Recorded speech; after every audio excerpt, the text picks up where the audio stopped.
that nobody plays silly games about royal assent, that effectively means that we won't be leaving on the 31st of October, assuming that Boris Johnson doesn't come back with a deal which there's no time to legislate on anyway. Well, if the result of the election is that the Conservatives win with a majority... No, I'm not talking about an election. I'm just talking about what happens here with this bill. It means that we won't be leaving on the 31st of October, doesn't it? No, that will depend on the result of the election. If we were to win the election with a majority, then we will be able to reverse what has happened over these few days. So it fundamentally will depend on the result of the election, and the choice at the election will be between the Conservatives winning, Boris Johnson being re-elected as Prime Minister, and us leaving, preferably with a deal, but leaving one way or the other at the end of October, or Jeremy Corbyn becoming Prime Minister, and given that Labour said it wants to campaign to remain, Britain never leaving the European Union. But that will be the choice. There's no incentive. If this bill goes through, there is no incentive on the Labour Party to support an election before the end of October, is there? Because they know then that we can't leave with a deal. If there, as you say, you kind of let the cat out of the bag there. If there is an election and the Conservatives win, they can just reverse this bill. Yes, but I think the SNP have made it clear that once this bill is on the statute book, then they want to have an election, and on that basis there would be a sufficient majority in Parliament to get an election through. It would mean taking through a piece of legislation rather than using the Fixed Term Parliament Act, but that would be possible, and I think it would be unwise for people to try and stop the public making a decision. Labour has been going on for the last 2 years about giving the public the opportunity to make a decision here, and I think it would look really rather odd if they tried to stand in the way. OK, Mark, thank you very much. That's Mark Harper, the Conservative MP for Forest of Dean, former Chief Whip. Theo. Can I just start to explain to some of your listeners exactly what we think has gone on with this Stephen Kinnock amendment? Now, this amendment it has gone through, it has passed, it has been added to the bill, and it requires the government to come back with Theresa May's withdrawal agreement for a fourth time. It is part of the bill that has gone to the House of Lords. Now, the government, we understand from rebel sources on the Tory benches, did not put a teller up for the vote on purpose because they wanted it to pass and be added to the bill, because of course Labour are would oppose the return of the withdrawal agreement. Just bear with me for a moment. So the bill is now going to go to the Lords and it is going to be passed. As the bill stands, there is a requirement to bring the withdrawal agreement back to Parliament for a fourth meaningful vote. Now, if the Lords want to take that out, if peers in the Lords want to take that out and just to leave it to stand that there is a requirement on Boris Johnson to go back and seek an extension to Article 50 on October the 17th, that means that the bill cannot receive royal assent on Friday night. It has to come back to the Commons for a further change, a further approval on Monday. And if that happens, there's a strong risk that it will not receive royal assent by the time that Parliament is prorogued on Monday, and therefore will not become law by the time of prorogation on Monday. And so in all likelihood, this Stephen Kinnock amendment to have a meaningful vote for is going to remain in place, that peers aren't going to risk taking it out, and therefore that would require, we would understand, given that you can't have the same vote over and over again, a vote once Parliament comes back after the Queen's speech. And no election. Well, if Parliament is dissolved, but if there is a requirement to have that, then there is the possibility, and I'm just trying, I haven't quite finished in my own head, but I wanted to update you as to what it means in the short term, that it will mean that now the bill is in the House of Lords. If peers who are supportive of this bill to send Boris Johnson back to Brussels want to avoid the risk of sending the bill back to the House of Commons, and the fact that it wouldn't complete all of its stages and receive royal assent in time, then there is a significant to do that. So then, just to break that down in the most simple terms I can think of, what normally happens is once a bill has gone through the House of Lords, it goes back to the House of Commons. So the Commons consider amendments that have been made in the Lords. Yes. Now you're assuming that none of these 92 amendments are going to actually go that's a fair assumption. And it is a fair assumption. You're absolutely right. And so, but what you're saying is, if they did take that out in the Lords, yes, it would have to go back to the Commons, and it would therefore all be delayed. Well, what the Lords need to do, if the Lords want to be sure of passing this and it receiving royal assent, Ian, what has to happen is it has to receive royal assent by 10:01 on Friday night. That has to happen. If suddenly they want to make this change and take out the Stephen Kinnock amendment, then it will trip over. It will trip over into Monday. The bill will have, because the Lords is sitting on Friday. The Commons isn't sitting on Friday.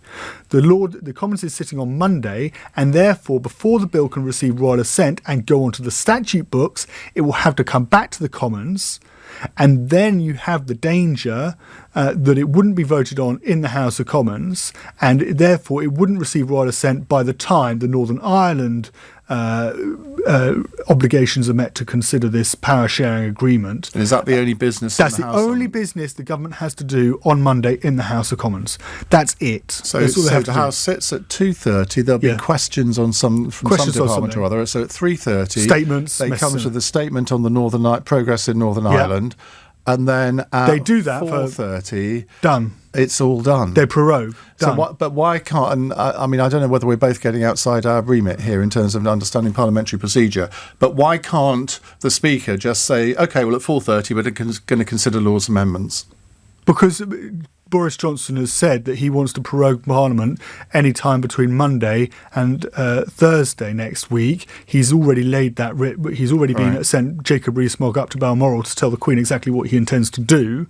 And if he is playing hardball, that's exactly what he'll do. He'll move a motion in the House of Commons to prorogue Parliament. Right. Well, we're going to. It's about time we remove it. He doesn't even have to put apologies. He doesn't even put a motion in the House of Commons. Okay. He could just prorogue Parliament. We're going to come to your calls. You've all been patiently waiting for us to do that because we've had various guests and also lots of comments from the House of Commons. We might have a few more of those. Nigel Evans looks as if he's making a very passionate speech at the moment.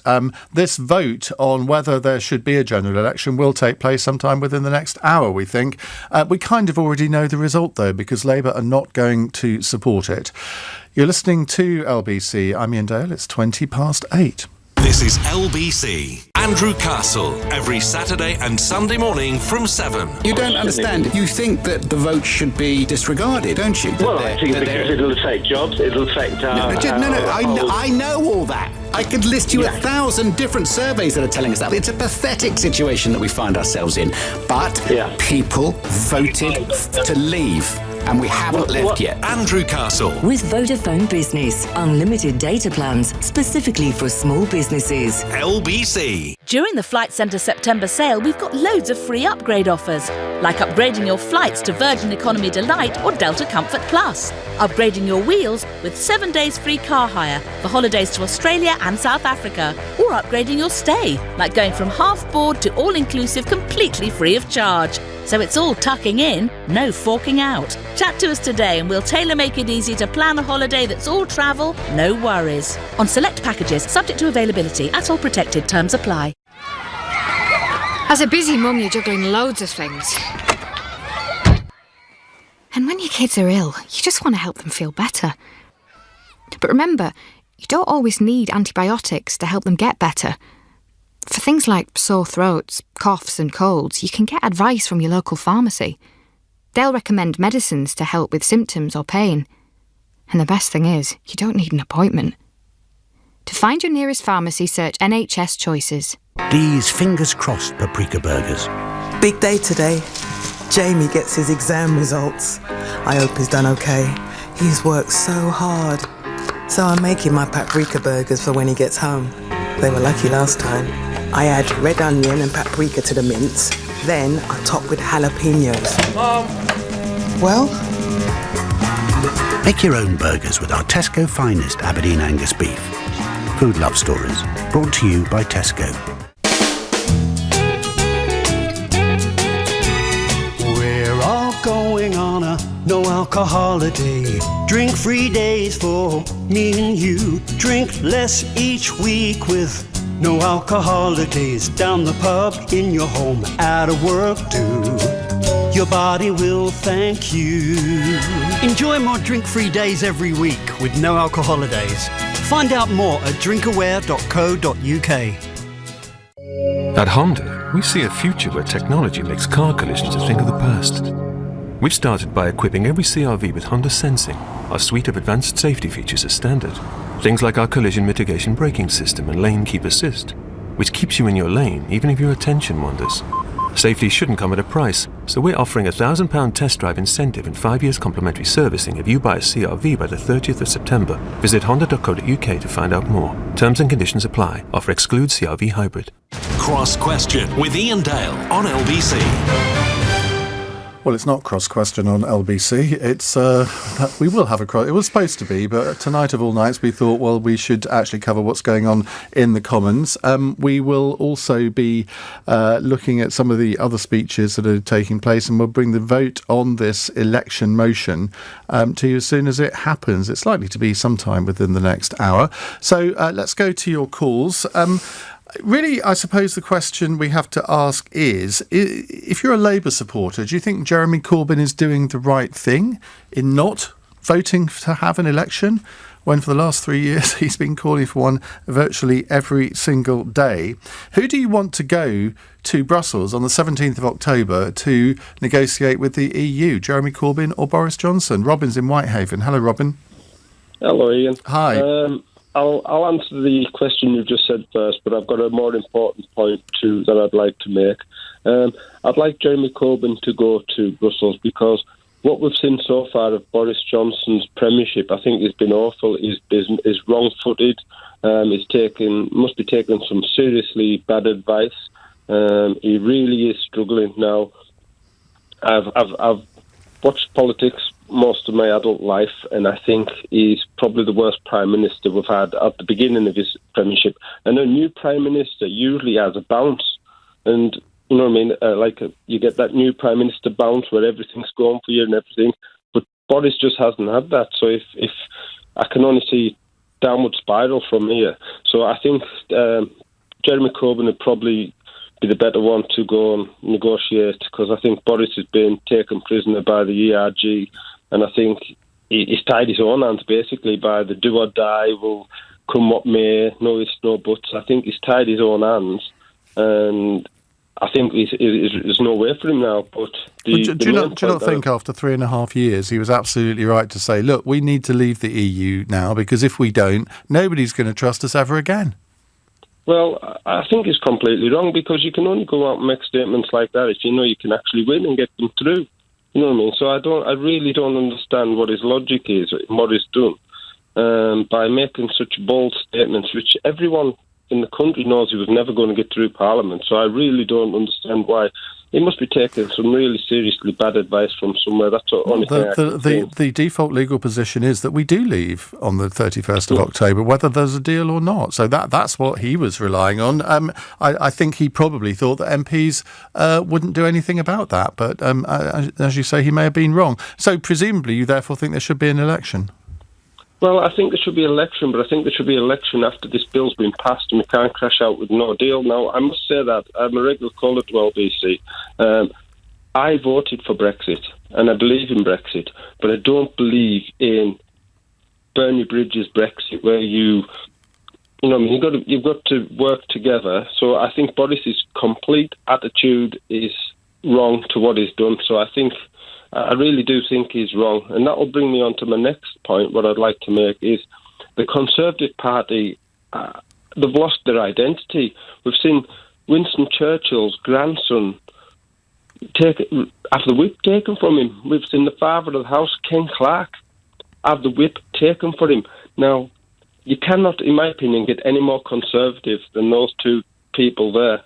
So I think the Conservative Party now, as we know it, has died. I really don't know where they can go from here. But they did know that if they voted against their own government on a matter of confidence, and the government were quite clear that's what it was going to be, any politician knows the consequences of that. It doesn't matter who they are, whether they're Winston Churchill's grandson or not.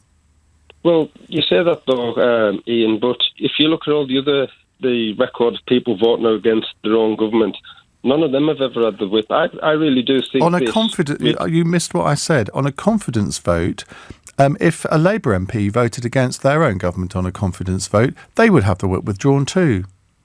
Well, I just really think Boris has took real bad advice.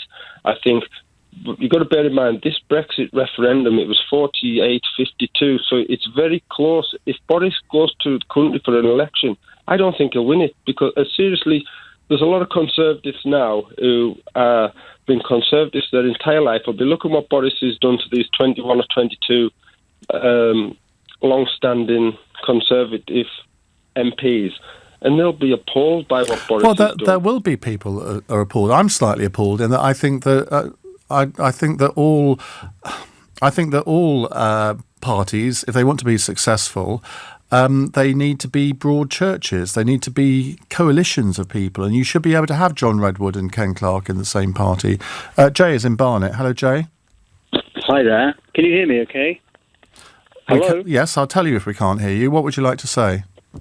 There's a couple of points. The first one is I think that what's going on in Parliament this evening is the first steps of reversing Brexit.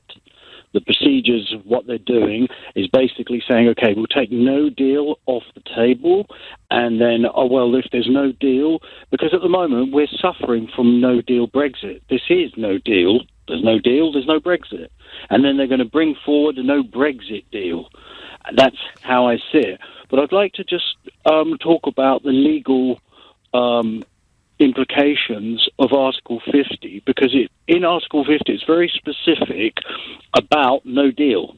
It says if no deal is achieved, then England would leave, or Britain would leave the EU without a deal. There is no contingency for blocking no deal. There is no. It is completely illegal. It's a document. It's like... Well, it isn't illegal in the sense that if Parliament agrees to ask for an extension and the EU agree, then that's what happens. That's what happened back on the 29th of March. So you missed my point. In Article 50, there is no contingency for blocking no deal. It is very specifically spelt out. Therefore, if you want to block no deal, you have to revoke Article 50. No, you don't. No, you don't. You have to extend it. No, how can... No. If there's legislation in place to have a deal, if you don't have a deal, you revert, as you previously said, as the default position, to no deal. There's no clause in Article 50 saying if you're not happy with no deal, you can block no deal and then have another referendum. Well, how come that was what happened in April, wasn't it? And it was agreed then that there would be an extension until the end of October. No, they have to revoke Article 50. Oh my goodness! If you were right, there would have been a court case on this by now. Well, you're both right. Okay, well, let Theo adjudicate. You're both right in that you're quite right to say that the only way to stop this whole process in one fell swoop finally is to revoke Article 50. That's the only way you can stop it.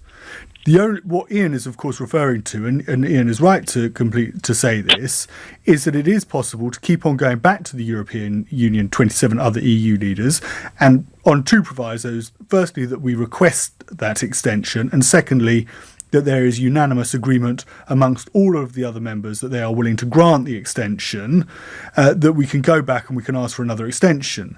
Now, of course, patience is running fairly thin amongst the EU 27, because we've already been back once, we've got a 6-month extension, we're going to go back and ask for another 3-month extension. But the point that Boris Johnson is making is that actually when you looked at it last time, the European Union, other 27 EU leaders didn't want us to leave without a deal because of the implications for their own businesses and for their own trade and so forth, and so granted us a 6-month extension without too many problems. And Boris Johnson's point is, if you take any prospect of an extension away, then it is much more likely that the European Union would be willing to come back with an offer that is much more palatable to the UK Parliament. I think I'm going to claim being more right than Jay there. I may know. Jay, Jay, thank you very much. And it's an interesting point. We'll come back to more of your calls in a moment. 0345 6060973. You're listening to LBC. I'm Ian Dale. It's 8:32 and Serena Farrow has the LBC News headlines. A bill designed to avoid the UK leaving the EU without a deal on the 31st of October has cleared the House of Commons. It'll now be voted on by the Lords. It's a second defeat, though, for Boris Johnson after politicians from all sides seized control of the parliamentary agenda last night. There'll be a vote later tonight on whether there should be a general election next month. 2 women have been arrested after 2 men were stabbed during a fight in West London, and both are now recovering in hospital. It happened at 6:15 this evening in Shepherd's Bush Green. And Ryanair pilots have announced a fresh round of strikes in a dispute over pay and benefits. BALPA union members plan to walk out for 48 hours over September the 18th and 19th, and then again on 5 dates between the 21st and the 29th. LBC weather: some scattered showers for North Wales, North West England, Northern Ireland and Scotland overnight. Dry elsewhere, though, with a low of 10 degrees. This is LBC. Sheila Fogarty, Monday to Friday from 1 p.m. And I hear you. I've said I hear you, but I'm asking you to hear me as well about the political reality of that campaign. Yeah, but what I'm saying is... I know what you're saying. 37 people... I know, you're just repeating what you've said, and I'm asking you to hear what I'm saying.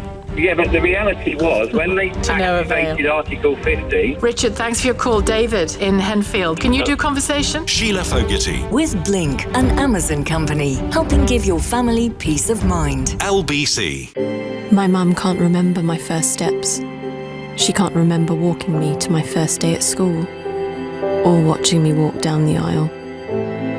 She doesn't even remember I'm her daughter. But I do.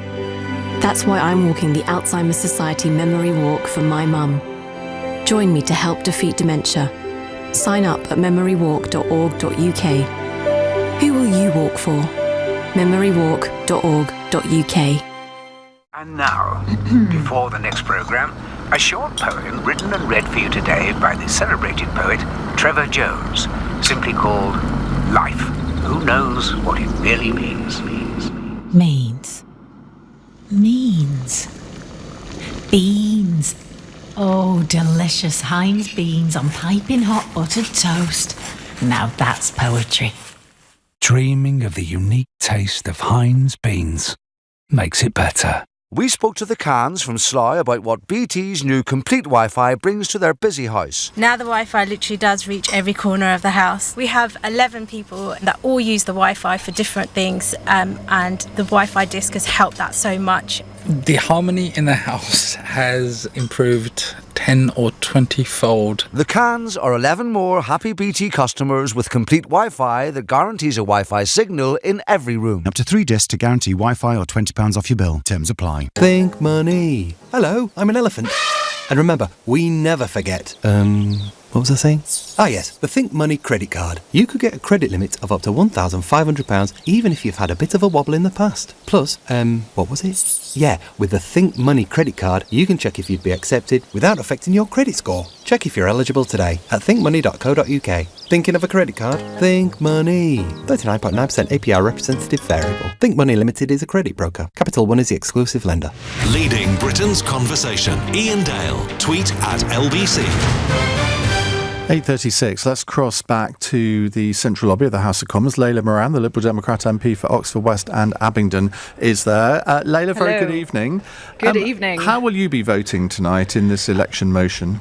So the Lib Dems has been clear until no deal has absolutely been taken off the table. And whilst we've just passed this legislation over here in the House of Commons, it's now literally, I believe, as we speak, being walked over to the Lords so that they can have a go. And they've got something like 101 amendments or something ridiculous down, so they've got to deal with it first. And until we have absolutely guaranteed that no deal's off the table, we won't be voting for a general election. What effect do you think the fact that this Stephen Kinnock amendment went through on the nod is going to have to this process? Yeah, so I've been honest truth is I haven't had time to properly think this through. It was all really, really confusing over here. We were going through the lobbies and then suddenly the clerks run in, and it's the first time I think I've noted that this has happened. It was certainly quite dramatic. They were like, division's off, it's collapsed, no division. So we come out, half the people don't think it's gone through, half the people then realise that it has. Some people were wandering down and asking the clerks, and since then I've been doing media, so I honestly haven't had a chance to properly think it through. I'm sorry. Let me just ask my colleague Theo Usherwood if you can do it in 30 seconds, Theo. I know that's a challenge, but if you can explain to Layla what you just said to me before the break about the effect that this could scupper the whole thing. Yes, from what we understand, Layla, and with the Stephen Kinnock amendment, is what the government wanted to try and do was to create ping pong, and so if the Lords want this bill to receive royal assent by 10:01 on Friday evening, then they need to ensure that there are no amendments passed to the legislation, which is perfectly possible. But by the government not putting somebody up to the vote on the Stephen Kinnock amendment, it passed. It is now part of the legislation. If the Lords want to take it out, then what they are going to have to do is they're going to have to engage in ping pong with the House of Commons. The House of Commons isn't sitting on Friday, and the bill is going to have to return to MPs on Monday, which is of course when Parliament is very likely to be prorogued, and so it increases the risk that this bill will not make it onto the statute book, because there'll be a back and forth between the House of Commons, and we'll end up in a situation where it fails to receive royal assent by the time that Parliament breaks up. So that is interesting. I had heard rumours that there was potentially, if something like this happened, moves to take control of the order paper again tomorrow. So all of this, I think, what I have learned in this place in the just over 2 years since I've been elected is that where there is political will, there tends to find a way. So I wouldn't necessarily say that anything's done and dusted. I think it has, however, meant that whilst I had hoped we might be able to go home after the vote tonight, I suspect we're not. We're probably going to have to stay back and work out what we do next. Who would you like to go to Brussels on the 17th of October? Obviously you'd prefer Jo Swinson, but realistically it's either going to be Jeremy Corbyn or Boris Johnson. If your life depended on it, pick one. Oh God, Ian. I can't. Well, you have to say Jeremy Corbyn, don't you? Well, no, I don't. I just really don't. I don't really have much faith in either of them. No, well, I know that. Why would you? You're a Liberal Democrat. No, but so I don't really want to pick. But that's the realistic alternatives, isn't it? I mean, there are only two potential prime ministers, really. Well, but you do say, like, dismiss Jo Swinson, but actually in all of this chaos and the way, if in large numbers of seats in the country, people realise what we're beginning to, that the Liberal Democrats are actually the contenders in a lot of the seats, given that the electorate is now so divided along Remain, Leave lines, and we are the biggest, strongest, original Remain party. Actually, anything can go. I really wouldn't rule that out completely. Has your nose just grown longer? No, honestly, I mean it. I saw some interesting polling today, I mean it. All right, Layla, thank you very much. That's Layla Moran there. Let's cross live to the House of Commons. Jess Phillips is making a very impassioned speech. Is that we all know in here they want a cut and run election. The election they don't want is the 14th or the 21st of November. That's the election that we'll take them out on.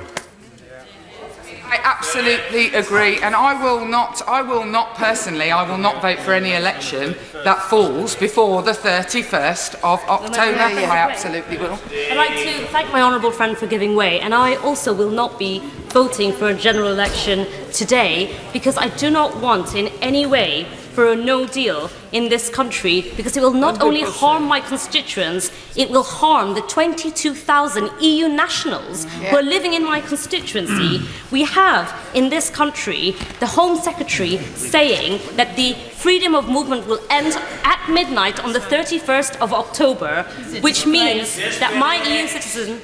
I mean, I couldn't agree with my honourable lady more. There are thousands of EU migrants in my constituency, and lots of them have absolutely no idea what the situation is going to be for them. I have to represent those people as much as I represent the people who would be allowed to vote in a general election or allowed to vote in a referendum. Go on. Grateful for the honourable lady giving way. Isn't the truth that both her and many of her colleagues don't want a general election because they're as scared as we are of the Leader of the Opposition becoming Prime Minister? I'm more than happy. Let's not let's make no bones about the fact that I am not able to be completely critical when I think things are wrong, both in my party and in your the governing party. It's just a shame that quite a lot of the people who are sat in front of me, who know what has happened over the last 2 days is wrong, are too cowardly to actually say to me in here, in public, what they're all saying in the tea rooms. You know what has happened over here. Getting rid, it's as if we were kicking out Harriet Harman. That is what it feels like. It is an abomination the way your party has behaved. Absolutely. You've all crowed and given sympathy to me about the problems that we have in the Labour Party, and you've just sat by silently while your colleagues have been marched out. You're giving way. Very well. Yes.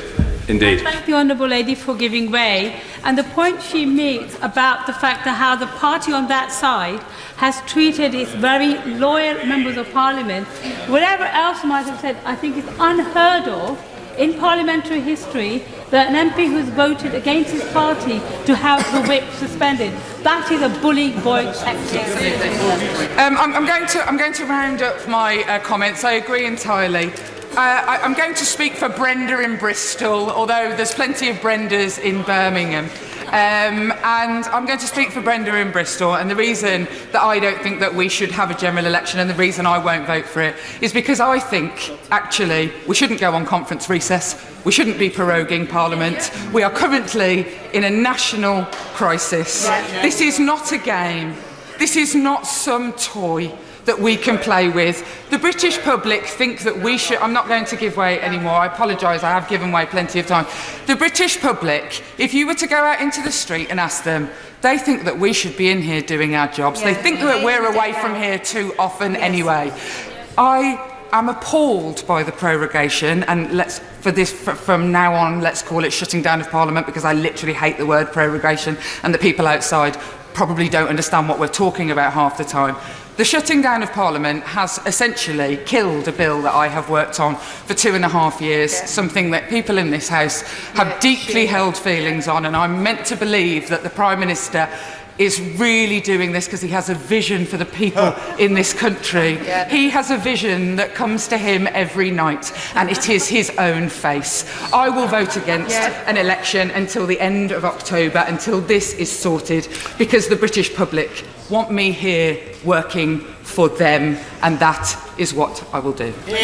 Jess Phillips, the Labour MP for Birmingham Yardley there, making a very passionate speech. Well, joining me from Central Lobby is Joanna Cherry, the SNP MP for Edinburgh South West. Joanna, very good evening. Hi, Ian. How are you? I'm very well, thank you. Exciting times. How will the SNP be voting this evening? Well, as Ian Blackford has just explained in some detail in the Commons, we of course want a general election, particularly given the opinion polls showing that we're likely to wipe the board in Scotland and win 50 plus seats. But we're not going to give it to Boris Johnson on a plate at a time of his choosing. Tonight what's happened is, as a result of a lot of hard cross-party working over the summer, we have successfully got this bill to prevent a no-deal Brexit on the 31st of October through the Commons, and we're hopeful that we'll get it through the Lords. And of course, Boris doesn't like that, and he wants to turn the tables on us by getting a general election tonight. So we won't be walking through the lobbies with the Tories to get the Tories off the hook. We want to watch Boris stew in his own juices for a wee while longer. We're using Labour's language.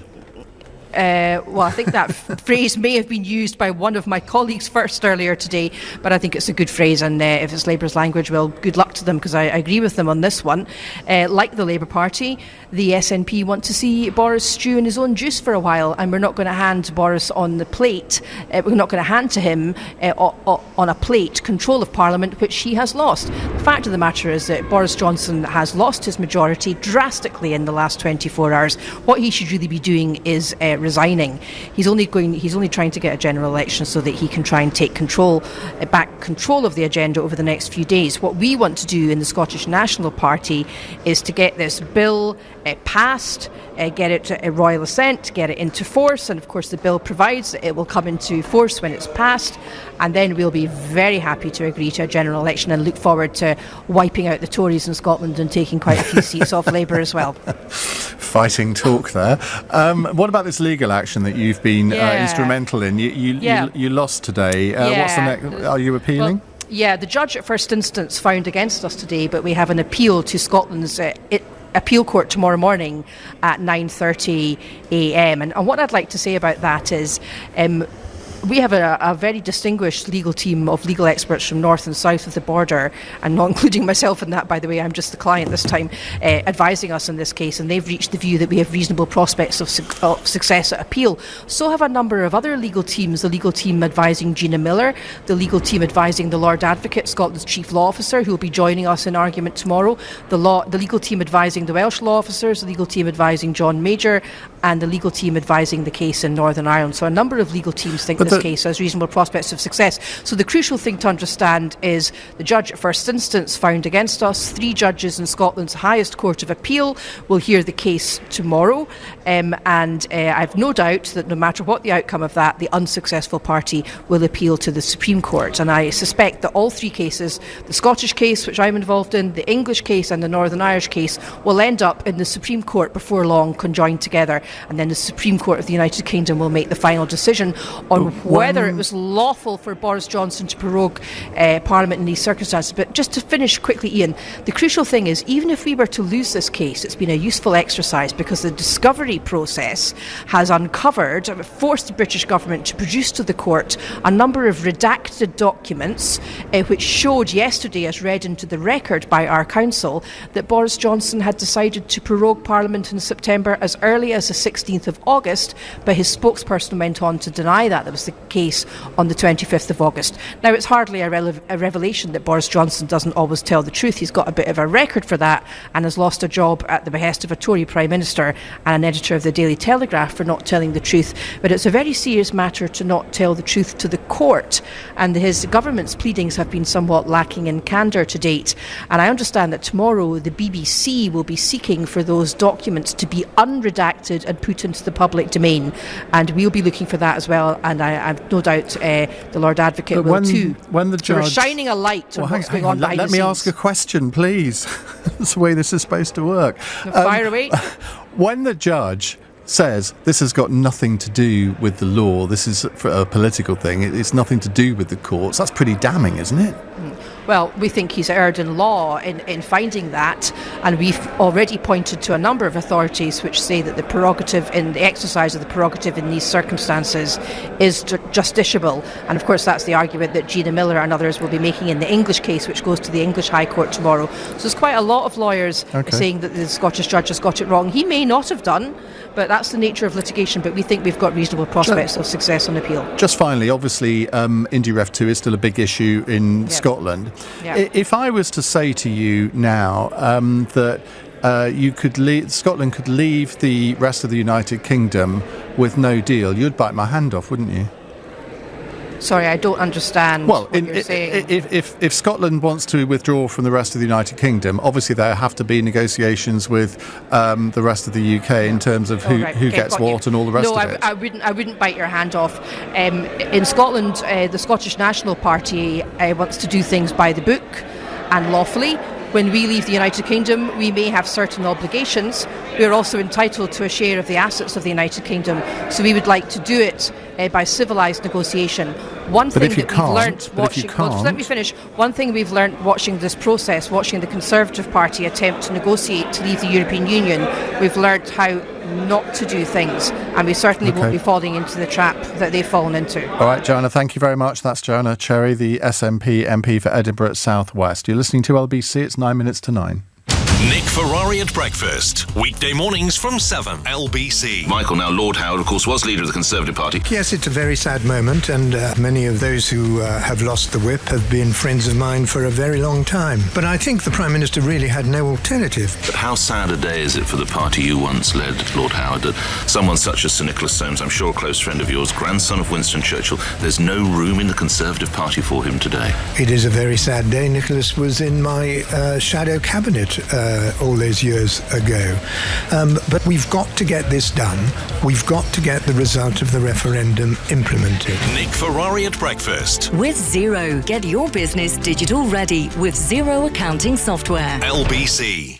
Hey, you know what they say, go big or go home. So for a big range of over 3,000 used cars to choose from, get yourself to Big Motoring World. Find all the makes and models of cars you need at a Big Motoring World location near you.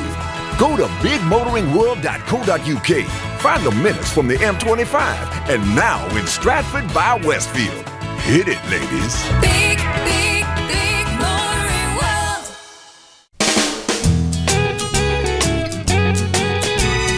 We're all going on a no-alcohol holiday. Drink-free days for me and you. You can lose weight with no alcohol holidays, 'cause wine's calorific like a tiramisu. Your body will thank you. Enjoy more drink-free days every week with no alcohol holidays. Find out more at drinkaware.co.uk. Many people struggle with loose and missing teeth. Often their dentist has told them nothing can be done. Let the TDC team restore your teeth, your smile and your confidence with our award-winning Smile in a Day dental implant treatment. Book your free consultation today. Visit smileinaday.co.uk.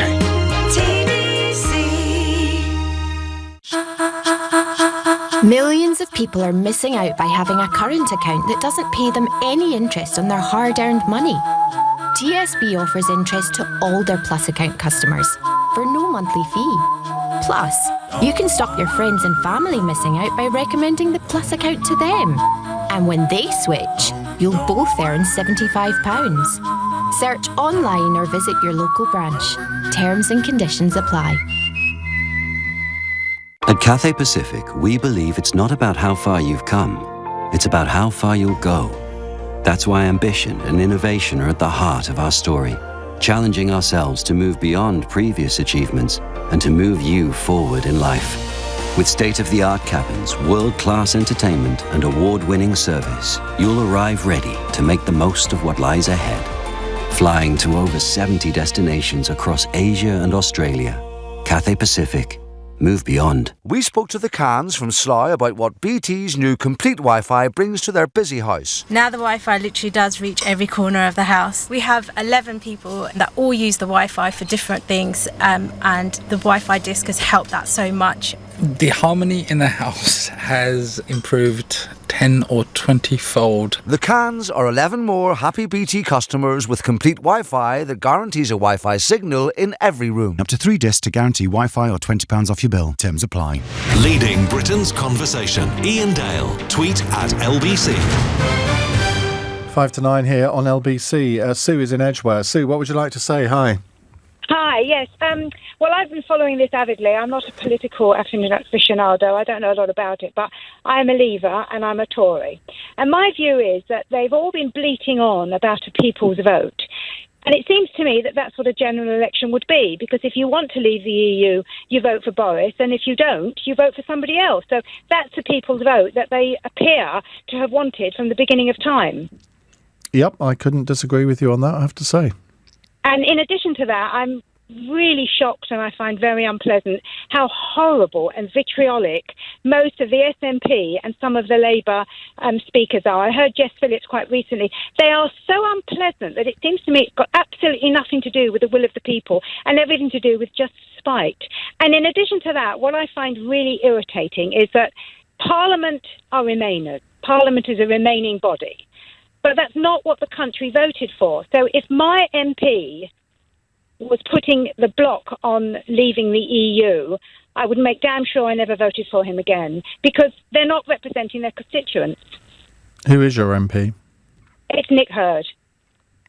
And, well, he's a member of the government, isn't he? So yeah, he is. And he's a Leaver, and he's also not put obstacles, if you like. I mean, it just seems to me that whilst I'm not particularly a fan of Boris, I think he's probably the best we've got for the moment. I'm certainly not a fan of Jeremy Corbyn. But I think Boris is doing what we've asked him to do, and I don't understand why it's so difficult. We've had 3 years of discussing this. Every single thing that we've put forward has been voted down. I'm not quite sure what they expect is going to happen if we have a 3-month extension. The EU is never going to let us leave. It's like Hotel California, unless we just go. Well, again, I find it difficult to disagree with a lot of what you've said there, Sue, so I'm going to leave it there. And Theo Usherwood is shenanigans in the House of Lords, Theo. They are slowly, one by one, voting down these 80 to 90 amendments. Without any 92s. debate. Well, Lord Forsyth, the Conservative peer Brexiteer, is desperately trying to filibuster. So far, they've managed to knock down half a dozen of these amendments. Meanwhile, Jeremy Corbyn has issued a very short statement following the bill passing into the House of Lords.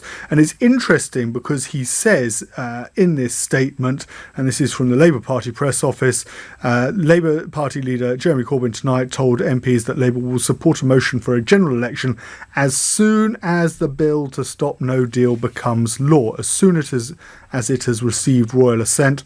Speaking after Parliament voted through the first stages of legislation to rule out a no-deal Brexit, the Labour leader said, "I repeat what I said last night, Mr Speaker. Let this bill pass and gain royal assent.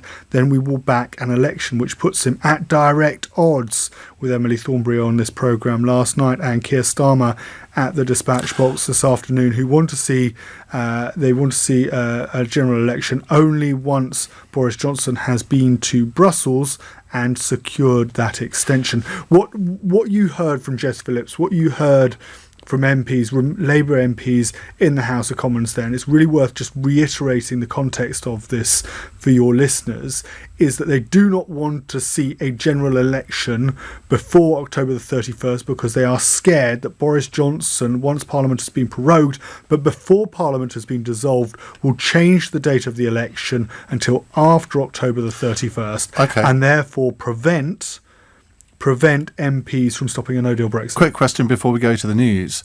Is it possible then, on Monday, before Parliament is prorogued, for there to be another vote? Because this bill, let's assume this bill has become law on Friday night. What happens then? Because the Speaker could then intervene and say, sorry, time's up. You wanted the prorogation, here it is. Well, it would be up to Boris Johnson, of course, to bring a second vote under the Fixed Term Parliaments Act on Monday if he wanted to try again. At the moment, he is trying to portray Jeremy Corbyn as being fit. He would then it would be extraordinary. It would be to have said, as he said at the dispatch box, that the election would be on October the 15th, to go and then, that's a Tuesday, to go and change the date once Parliament had been prorogued, but before Parliament had been dissolved, to go and then change the date to after October the 31st. But that is one possibility open to the Prime Minister. Well, we might discuss that a little bit more in a moment or two. We are expecting this vote at 9:20, so don't go anywhere, because it seems as though there is a lot more for the fat lady to sing about. Result at 25-10. Exactly right. Theo, thank you very much. But you're staying with us. I don't know why I'm thanking you. You're listening to LBC. It's 9 o'clock. On your radio, on Global Player, and Play LBC. Leading Britain's conversation. This is LBC. From Global's newsroom at 9 o'clock, a bill designed to avoid the UK leaving the EU without a deal at the end of October has cleared the House of Commons. The ayes to the right, 327. The noes to the left, 299. It's a second defeat for Boris Johnson after politicians from all sides seized control of the parliamentary agenda last night. Boris Johnson says the bill wrecks the government's negotiations with the EU. He's now tabled a motion calling for an early general election on October the 15th. The Right Honourable Gentleman's bill, amongst its other functions, is to take away the right of this country to decide how long it must remain in the EU, and handed that power to the EU. That is what it does, and I'm afraid it is time for this country to decide whether that is right. But Jeremy Corbyn says Labour won't back an election until a no-deal Brexit has been ruled out. No deal is opposed by every business group, every industry body, every trade union, and by this House, as today's votes and others have shown. Mr. Speaker, we want an election because we look forward to turfing this government out. Well, a debate is underway. A vote on an early general election is now due to take place later this evening, as we just said, at 9:15-ish. An amendment from the Labour MP Stephen Kinnock has been added to the bill, which calls for Theresa May's final withdrawal agreement with the EU. It's never been put before Parliament, though, to be brought back. It was approved after tellers for those voting against it weren't put forward. Stay with LBC for all the latest. In other news, 2 women have been arrested after 2 men were stabbed during a fight in West London. It happened at 6:15 this evening in Shepherd's Bush Green. The 2 men have been taken to hospital. Ryanair pilots have announced a fresh round of strikes in a dispute over pay and benefits. BALPA union members plan to walk out for 48 hours over September the 18th and 19th, and then again on 5 dates between the 21st and 29th. And the Duchess of Sussex's maternity leave is going to come an end next Thursday. Meghan will carry out her first official public engagement since giving birth to Archie by helping launch a high street clothing range, all in aid of charity. The LBC markets report the FTSE 100 has ended the day up 43 points at 73.12. The pound buys $1.22 and €1.10. LBC weather, well, that wind will ease and the sky's nice and clear. Some scattered showers for North Wales, North West England, Northern Ireland and Scotland overnight. A low of 10 degrees. From Global's newsroom for LBC, I'm Serena Farrow. This is LBC from Global, leading Britain's conversation with Ian Dale.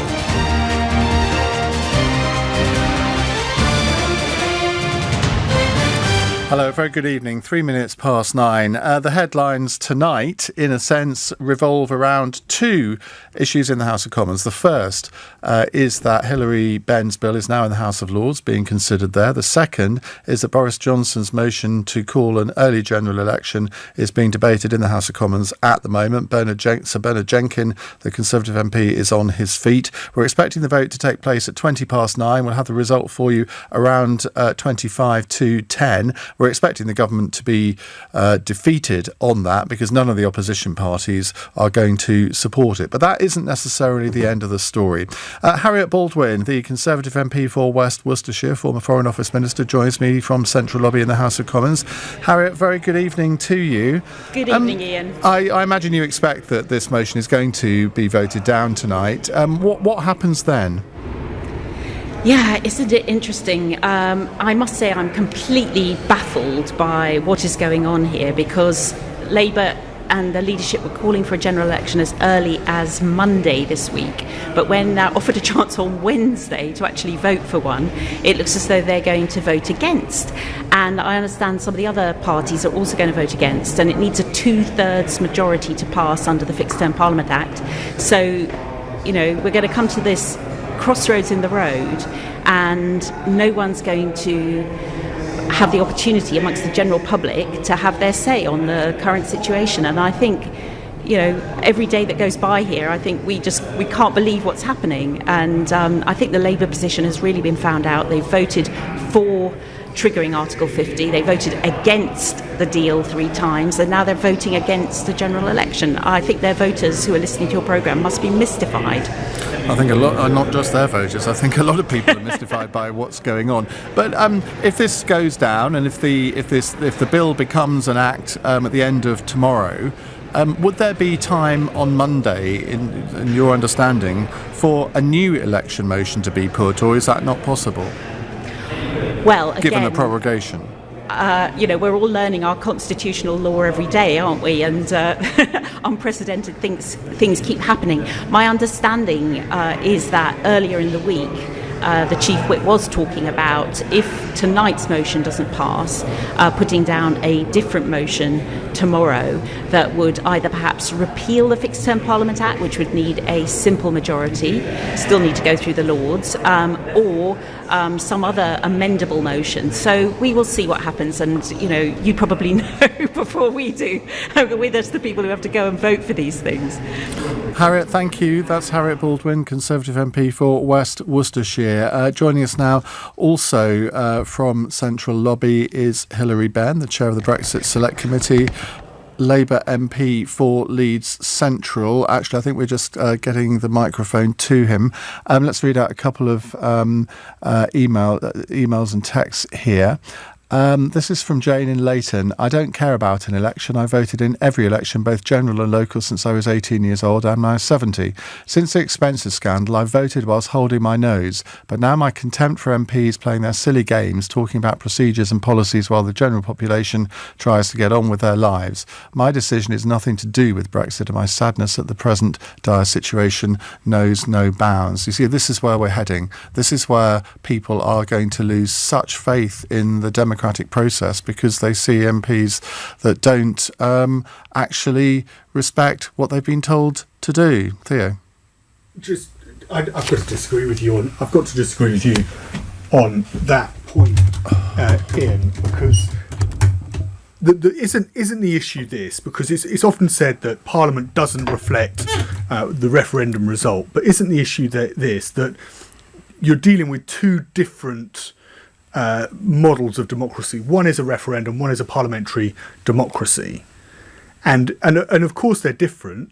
But you've got to hold a general election to change it. And of course, in 2017, when Theresa May held that general election, Brexit wasn't the incendiary issue that it is now. And that if you hold a general election now, then actually you will be able to reconfigure Parliament. But it's no good saying that Parliament doesn't reflect the will of the British people when Parliament reflects the fact that how people were elected, those MPs were elected into the House of Commons during 2017. The two don't marry up. That needs to happen along Remain Leave lines, and it will happen, I think, when Boris Johnson and Jeremy Corbyn finally go head-to-head at the ballot box. But this idea that somehow Parliament needs to reflect now, or should automatically reflect the result of the referendum, is nonsense.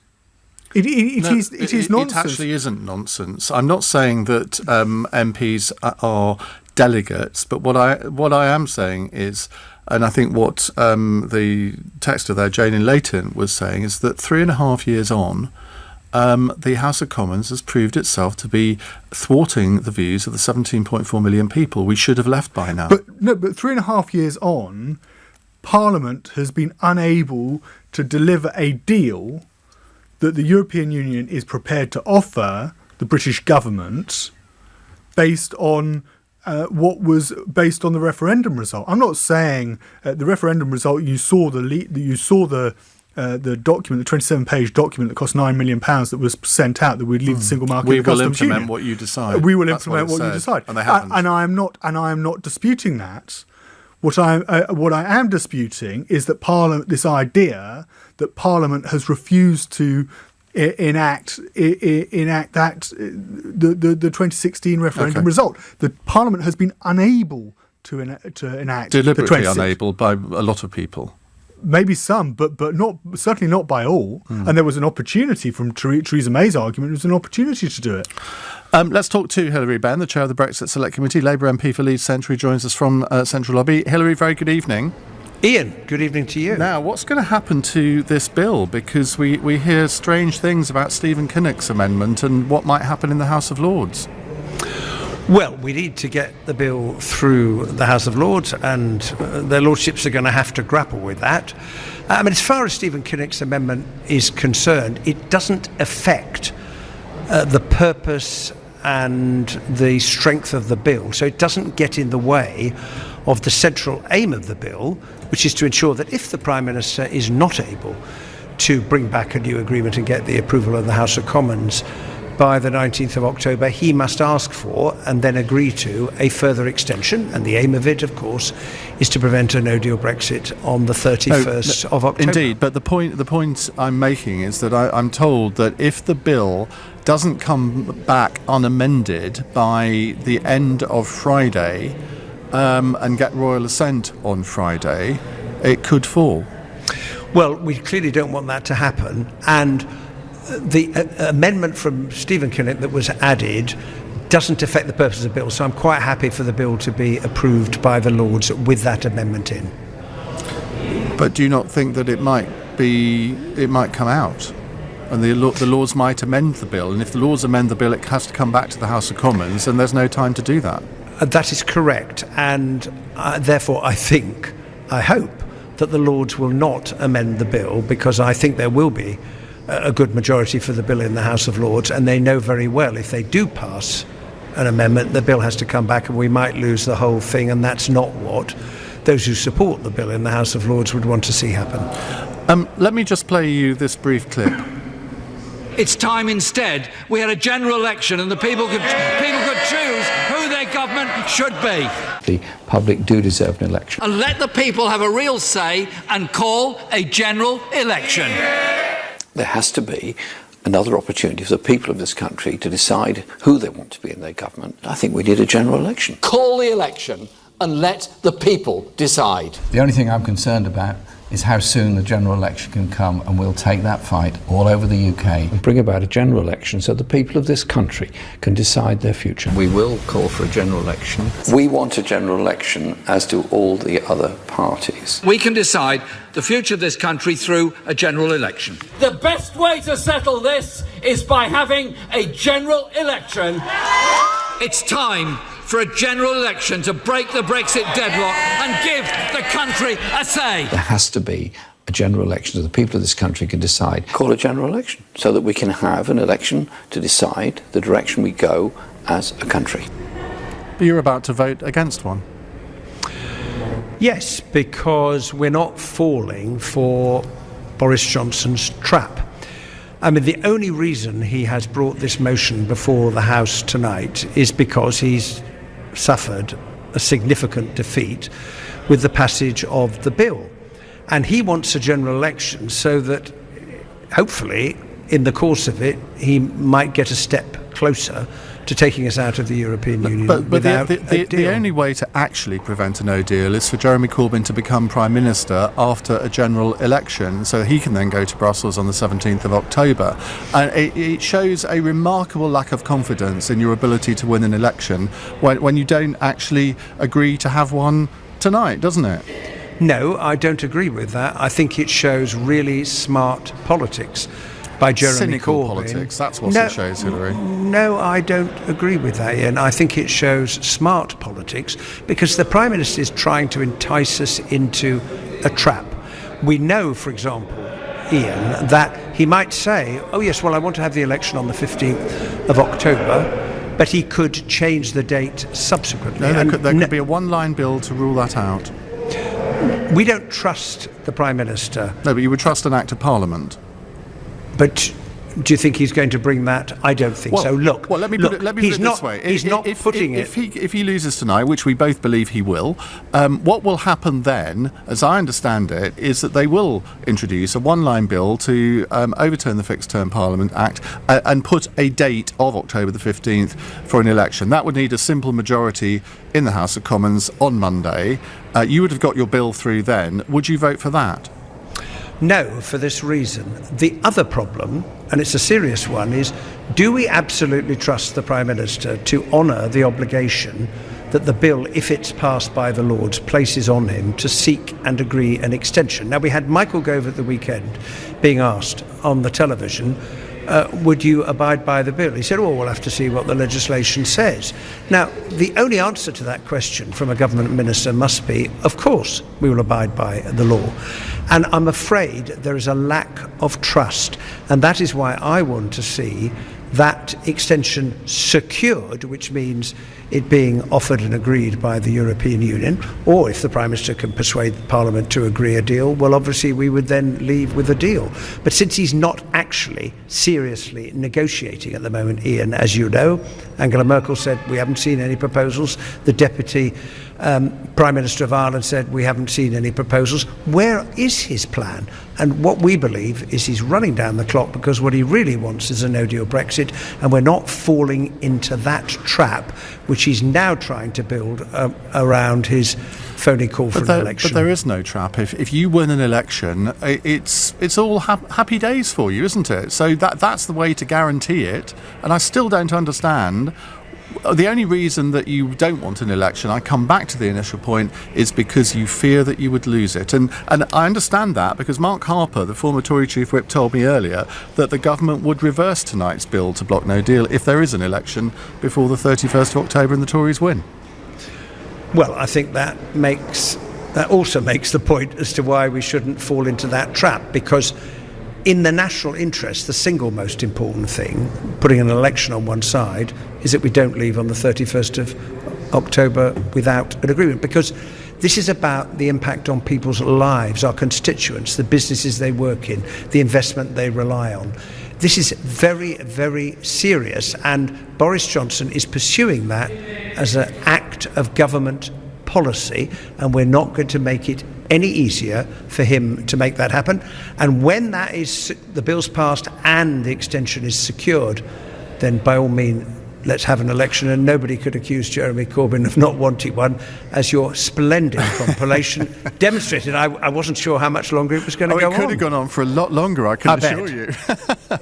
Just finally, and this is a really serious point, what do you say to your constituents who voted leave, to the 17.4 million people in the country who voted leave, presumably most of whom who still want to, and there may be others who've been added to that total, we don't know. What do you say to them when it's nearly 3.5 years since they voted to come out of the EU, and they see you as one of the ringleaders of the people who are trying to thwart Brexit? I say this. The result of the referendum was not a mandate to leave with no deal. And the work we've been doing in Parliament today has been to prevent that. I don't believe, Ian, that there is majority support amongst the British people for a no-deal Brexit. What the 3 years have demonstrated is that the promise made in the campaign, don't worry, said the Leave campaign, you can have all your sovereignty back, but you'll maintain all the economic benefits of our membership of the European Union. It wasn't true then, it isn't true now. And given that Parliament is deadlocked, and I absolutely understand people's frustration with that, given that Parliament is deadlocked, we have to find a way of resolving this. And my answer would be to say we need to come back to you and put the real choices. Here's the deal that has been negotiated, and there is Remain, and it's your choice, and you don't have to change your vote from last time because it's entirely up to you, and we might end up leaving with Theresa May's deal or a version of it, or we might end up remaining. But the thing about going back to the people is you'll get that final decision. Parliament remains deadlocked, and that is not good for the future of the country. And if Theresa May's deal comes back before Parliament in some form or other, assuming there wouldn't be many amendments to it, would you follow Stephen Kinnock through the Yes lobby? No, I wouldn't, because... Well, you see, this is where people get so frustrated, because you keep saying you want a deal, you have the opportunity to vote for one, and then you don't take it. Because Theresa May's deal failed to make any choices, take any decisions about our future economic relationship. That comes afterwards. That's the trade deal. You know that. That's the sequencing. I'm well aware of that, Ian. But she was asking us to take a huge leap into the unknown, and now we'd be asked to take a huge leap into the unknown with Boris Johnson, who wants a Canada-style deal that will result in continuing friction on the border across the Straits of Dover, and it will create a problem in Northern Ireland. Now, the argument for the referendum is it's a compromise, because on the one hand, Boris Johnson says, let's have a no-deal Brexit. That is wrong. I won't support that. On the other hand, you've got people in the House of Commons who say, cancel the result of the referendum, revoke. I don't support that either. The compromise is to... Then? I mean, this is the thing that people don't get, because you've had the chance to support a deal that the Prime Minister got. I mean, I don't expect you to imagine that Jeremy Corbyn will be able to negotiate anything better, because the European Union have said it's this deal or nothing. Well, you're wrong about... No, you're wrong about that, Ian, because as you know perfectly well, there are two parts to an agreement with the EU. There is the withdrawal agreement, which is the legally binding treaty, which covers the money we owe, the rights of citizens, the Northern Ireland backstop, really important for the Good Friday Agreement, and a transition period. I don't have a problem with that. And the EU has said repeatedly, Michel Barnier said to me, if you want to negotiate a different political declaration about the future direction of the negotiations, then we'd be very happy to do that. Oh, so you actually accept the withdrawal agreement, you don't accept the political declaration? I mean, with respect, Hillary, you're tying yourself up in knots on that. Not at all, no. Ian, well, you may not have been wholly paying attention because attention. I've been saying that for a very long time. My problem is not with the withdrawal agreement, it's with the political declaration.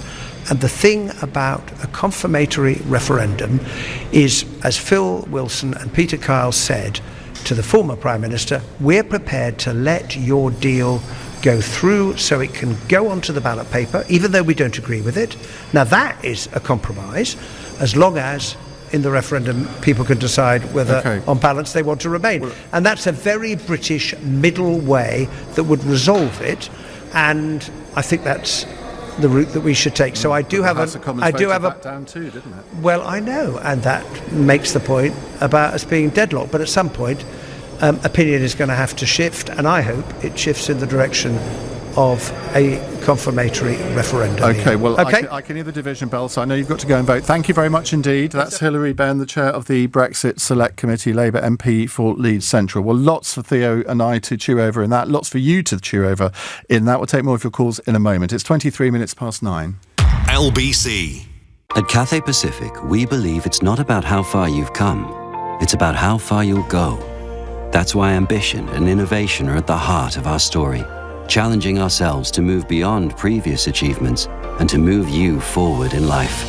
With state-of-the-art cabins, world-class entertainment and award-winning service, you'll arrive ready to make the most of what lies ahead. Flying to over 70 destinations across Asia and Australia. Cathay Pacific. Move beyond. Word in the woods is that 3 little pigs are looking to sell their homes quick. They seem to be in a spot of bother with a big bad wolf called Rick. Come out, little piggies! So they spoke to the friendly team at Property Rescue, who can offer a guaranteed sale in as little as 48 hours at a fair price and a cash advance if you need one. Fast forward to living happily ever after. Visit propertyrescue.co.uk. Property Rescue. Fast forward to sold. Pimlico Plumbers is the company you can trust. Yes, you can. And they're so much more than just plumbers. They have qualified electricians, skilled carpenters, gas-safe heating engineers. For bathrooms, kitchens, appliances, building, roofing, drains, and of course plumbing. They've got you covered. Contact Pimlico today on 0207 928 8888 or at pimlicoplumbers.com, where the answer will be yes, we can. 24 hours a day and with a 1-hour response when required. Does it matter to you how your money's invested? Think about it. You've got your own values, but do the people who invest your money share them? With a Wealthify stocks and shares ISA, you can put your money into an ethical plan. Just tell us how you want to invest. Are you cautious, adventurous, or somewhere in between? And start your Wealthify ethical ISA today. Easy. For more information, download the app or visit wealthify.com. With investing, capital is at risk and you could get back less than you put in. The annual summer barbecue. Perfectly planned for the only sunny day of the year. Time to kick back, relax, and... it's spitting. It'll pass. No, it's officially raining. Abort! Everyone in! We've promised your guests a feed, and a feed they shall have. McDelivery with barbecue sauce. Sorted. We deliver the show must go on moment. Download the Uber Eats app to order. Selected restaurants only. For details on participating restaurants, visit mcdonalds.co.uk. Oh, I found one of our new Vauxhall Griffin editions. Yes. What comes as standard? Standard? Well, alloy wheels, sat-nav, aircon, DAB radio, Bluetooth, smartphone projection and USB connection. Wow. Is that everything? Sorry, forgot the colour touchscreen. Buy a new Griffin edition, Adam, Astra, Corsa or Mocha X Plus and get a whole host of features as standard. The Griffin edition range. All Griffin, no bull. Visit your nearest retailer now. Vauxhall, British brand since 1903. Participating retailers only. Limited units while stocks last. Leading Britain's conversation. Ian Dale. Tweet at LBC. 26 minutes past 9. Theo has some clips. We have heard a heated debate in the House of Commons as MPs have debated calling a general election under the Fixed Term Parliaments Act. Voting is now taking place. 434 is the magic number if the government wants to be successful in being able to hold a general election on October the 15th. 2 standout moments. The first came from Labour's Jess Phillips as she took aim at the Conservative Party for the way it had treated some of its grandest figures, including Ken Clarke and Nicholas Soames. It's just a shame that quite a lot of the people who are sat in front of me, who know what has happened over the last 2 days is wrong, are too cowardly to actually say to me in here, in public, what they're all saying in the tea rooms. You know what has happened over here. Getting rid, it's as if we were kicking out Harriet Harman. That is what it feels like. It is an abomination the way your party has behaved. Absolutely. It is and you've all crowed and given sympathy to me about the problems that we have in the Labour Party, and you've just sat by silently while your colleagues have been marched out. And then Jo Swinson, the Liberal Democrat leader, stood up to intervene on one MP, and she was told to sit down. The Prime Minister says I've already given way. Sit down, the terms of the negotiation. Sit down, love. We don't quite know who made that comment, but it's causing a bit of a stir on social media, Ian. I'm sure it is. Right. Let's go to let's go to a call. Lee's in Manchester. Hello, Lee. Mr. Dale, on the speaking for. I just had a question relating to today's court case in light of the judge's summation, where he turned around and said this is not a legal Are you matter. talking into your phone, Lee, properly? Because it's very difficult Can you to make hear me a bit better, yeah. I apologise for that. I was phoning up in relation to the court case today, and I don't believe the young lady from the Lib Dems actually understands the ramifications of what that court case delivered today. When the judge, in his summation, said this is a political matter, not a legal matter, and it's within the gift of the PM to prorogue Parliament. What is to stop Boris tomorrow, after the last 2 days and the humiliation, marching in triumph with His Royal Highness on his arm and proroguing Parliament? The ramifications of that being the last 2 days never happened, all the legal stuff is quashed, all the court cases about the prorogation for the 15th onwards, they're quashed because the dates are all wrong, so those court cases are gone. And even if they then started a new court case, and the court's changed their mind, it's too late for them then to do anything. You have an interesting point, which I'm sure many people will note. Lee, thank you very much indeed. Just to remind you that MPs are voting in the House of Commons on this government motion to call an early general election. The government are not going to win this, it has to be said, so that I can't really build up a sense of huge tension in the next 5 minutes. But it will be interesting to see whether there are any Labour MPs that do support the government and how many of the government's MPs might actually vote against it, because there are quite a lot of Conservative MPs that actually don't really want an election. 0345 6060 973. We'll take some more of your calls in a moment. You're listening to LBC. I'm Ian Dale. It's 9:30. Serena Farrow has the news headlines. MPs have this evening backed a bill to try and stop the UK leaving the EU without a deal on the 31st of October. It'll now be voted on by the Lords. It's a second defeat for Boris Johnson after politicians from all sides seized control of the parliamentary agenda last night. The Prime Minister has called for an early general election. Voting on whether there should be a poll is now underway. It needs the support, though, of 2/3 of MPs. There's set to be a result shortly. We'll bring it to you live on LBC. In other news, 3 young women and 2 young men have been arrested after 2 men were found stabbed in West London. Police and paramedics were called to Shepherd's Bush Green just after 6 o'clock this evening. And Ryanair pilots have announced a fresh round of strikes and a dispute over pay and benefits. BALPA union members plan to walk out for 48 hours over September the 18th and 19th, and then again on 5 dates between the 21st and 29th. LBC weather, well, we've got some scattered showers for North Wales, North West England, Northern Ireland and Scotland overnight. Elsewhere dry with a low of 10 degrees. This is LBC. At Cathay Pacific, we believe it's not about how far you've come, it's about how far you'll go. That's why ambition and innovation are at the heart of our story, challenging ourselves to move beyond previous achievements and to move you forward in life. With state-of-the-art cabins, world-class entertainment and award-winning service, you'll arrive ready to make the most of what lies ahead. Flying to over 70 destinations across Asia and Australia, Cathay Pacific, move beyond. My mum can't remember my first steps. She can't remember walking me to my first day at school, or or watching me walk down the aisle. She doesn't even remember I'm her daughter. But I do. That's why I'm walking the Alzheimer's Society Memory Walk for my mum. Join me to help defeat dementia. Sign up at memorywalk.org.uk. Who will you walk for? memorywalk.org.uk.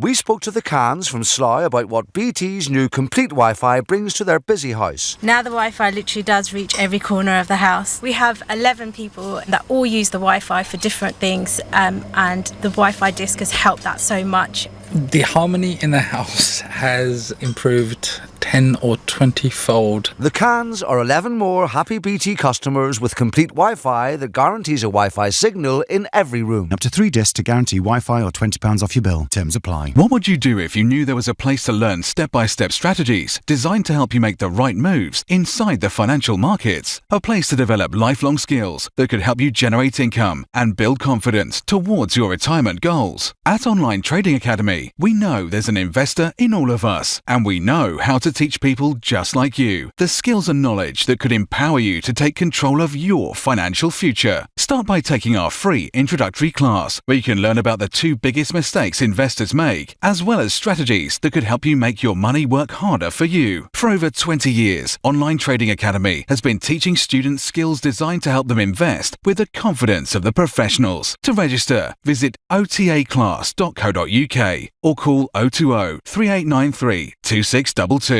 That's 020 3893 2622. Trading involves risk and you can lose money. Online Trading Academy makes no promises or guarantees of investment performance. The value of investments is variable and can go down as well as up. Ian Dale on LBC. Text 84850. It's 9:34 here on LBC. A little bit of political news. Sir Michael Fallon, the former Defence Minister, Secretary of State, is quitting as a Tory MP after 31 years at the next general election. They're falling like ninepins at the moment, aren't they? I first met Michael Fallon in 1983 when he fought a by-election in Darlington. That was the first political campaign I'd ever done anything on. That's a long time ago, Theo. MP. Is that before you were born? Which year? 1983. No. 1981. Sevenoaks. Big Conservative majority just down the road from where you live. It is indeed. And what are you trying to hint Just a huge Conservative majority. No, not going to happen. Not going to happen. And very beautiful part of the world. Anybody who's seen this story in the Evening Standard Diary today about me wanting to fight Bracknell, that they only got that from the programme we did last night. So that is not true. That's not going to happen either. I'm here for the duration. Really? I am. Tunbridge. Yes. What about Tunbridge? No, not that either. I've written so many terrible things about Tunbridge Wells Borough Council. Even if I wanted to get selected there, that would not happen. Never. But Sevenoaks is very safe, very beautiful part of the world. It's a lovely part of the world. Yes. Now the House of Commons is filling up, which means that the result is imminent. The tellers are there, so it might actually be. I'm debating now whether to go to a call or not. I don't think I'm going. Oh, maybe I should. Yeah, let's go to Imran. I'm going to apologise in advance if I cut you off without warning, because we'd want to go... Oh, no, I've got to cut you off already. Let's go to the Commons. The ayes to the right, 298. The noes to the left, 56.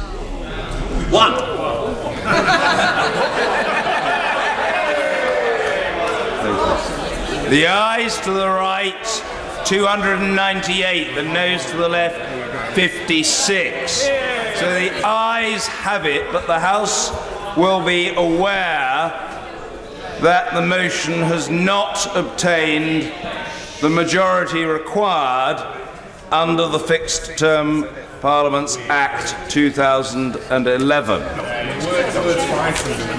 Unlock. So you might think, with that kind of majority, that Boris Johnson was going to get his election. Well, that is not true, because as the Speaker just said, under the Fixed Term Parliament Act, you have to get 2/3 of all MPs, which I think from memory is 434. So it was 136 short. And interestingly there, Labour didn't vote against, they just abstained. So the 56... the Prime Minister is at the dispatch box. 48 hours ago, he was leading the chant of stop the coup, let the people vote. Now he's saying stop the election and stop the people from voting. I I think there's only one solution. I think he has become the first, to my knowledge, the first leader of the opposition in the democratic history of our country to refuse the invitation to an election, Mr. Speaker. I can only speculate. I can only speculate as to the reasons behind his hesitation, Mr. Speaker. The obvious conclusion is, I'm afraid, that he does not think he will win. And I urge his colleagues to reflect on what I think is the unsustainability of this position overnight and in the course of the next few days. Thank you. Would the clerk will now proceed to read the... very well. Point of order, Sir Bernard Jenkins. Speaker, is there some way of tabling a motion that this House has no confidence in Her Majesty's opposition? Well, it's very bizarre that Jeremy Corbyn wasn't in the chamber then to listen to that from Boris Johnson, Theo. It was interesting, but what Boris Johnson said at the very end was also interesting, where he said he would urge Jeremy Corbyn to reflect on his position overnight and Labour MPs to reflect on their position overnight, which gives the intimates that Boris Johnson might be prepared to come back with this vote again, should and of course Jeremy Corbyn has said this evening in that statement. Actually, let's go back to the House of Commons quickly. Boris Johnson.